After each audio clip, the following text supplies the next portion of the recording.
That time I got reincarnated as a true dragon by NautyManu. Chapter 74. Wrath of a humble man. Vinava, who was observing everything with his magic sense, frowned as he felt the last of angels being killed. This was really a tricky situation. Due to the army using an anti-magic array, he and Lucia were unable to teleport away from danger. Frankly, he didn't care much about his safety, as even if he died he would just be born again in a few years due to his characteristics of a true dragon. His only concern is Lucia and Milam, especially Milam, who isn't even a year old. As he was thinking of his actions, Lucia came close to him and said, "Velda, take Milam and run away from here. I will hold back the rebel army as much as I can." "What are you saying, Lucia? Shouldn't that be something I'm supposed to say? You take Milam and run away while I buy time for both of you," Vinava said as a determined light flashed through his eyes. Lucia shook her head at this. If it were any other time she would definitely agree with Vinava. But this time the situation is serious. "Velda, you are considerably weakened. You cannot use any of your ultimate skills. So you should be the one to run and take Milam away," Lucia said, trying to persuade him. "Lucia, you too are weakened due to childbirth. And with the anti-magic array they deployed, I could say you are more weakened than me. Don't worry, I won't die today. I still want to spend my time with my family," Vinava said with a reassuring smile as he gripped his sword. Lucia sobbed as she finally agreed to this. "Be careful, Velda, and don't you dare break your promise," she said as tears strolled down her face. Vinava nodded. "Take Milam and run as far as you can. When you are out of the anti-magic array's range, teleport immediately to Rimuru's restaurant. Don't worry about me even if they try to kill me. My body is still that of a true dragon, so they couldn't kill me even if they wanted to," Vinava said, lying a bit at the end. "His body is too weakened for his intrinsic skills to work." Lucia nodded as she took Milam from the crib and went towards the back door to plan her escape. Before she left the room she turned back and looked at Vinava in sadness before running away. Vinava, who looked at her departing figure, finally realized a huge sigh of relief. Then all the emotions he was hiding finally resurfaced into his face. His face contorted in rage.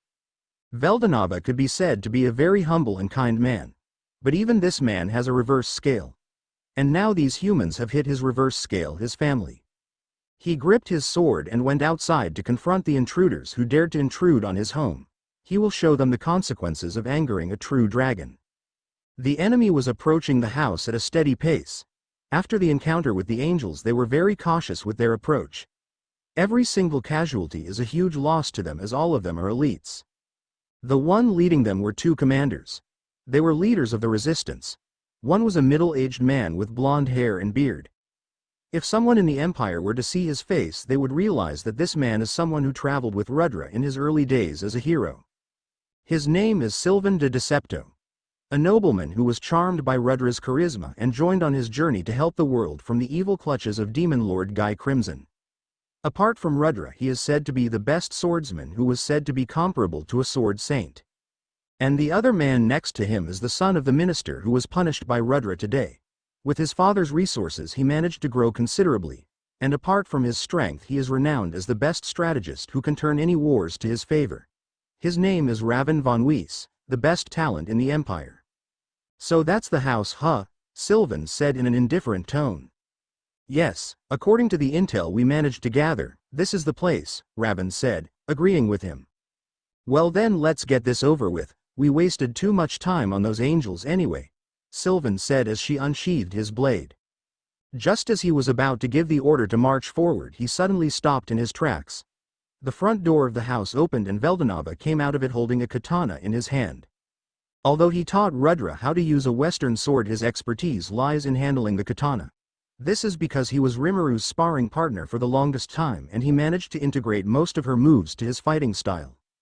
He looked at his enemies with a cold gaze and muttered, "So you guys are the pest who doesn't know their place. Well, let's get this over with."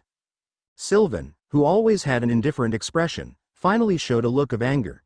He then ordered his men, deal with that bastard. We only need the royal family, not some unnamed bastard who doesn't know his place."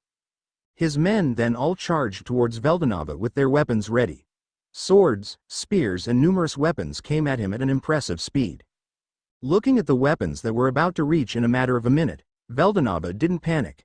He calmly took a stance and muttered, "Star release. Dance of the Celestial." Even when he couldn't use any skills or regenerate his magicules, Veldanava is still a true dragon who has more magicules than Veldora.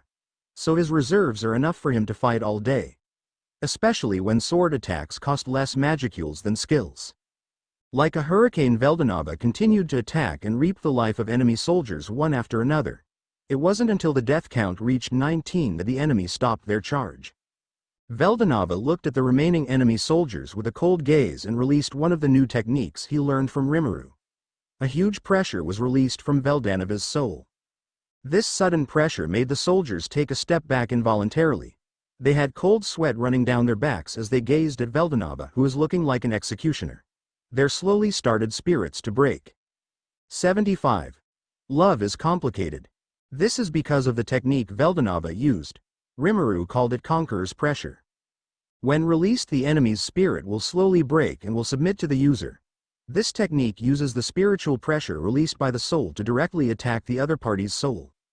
If the other party doesn't have a strong will and good soul defensive techniques, they will all succumb to this technique.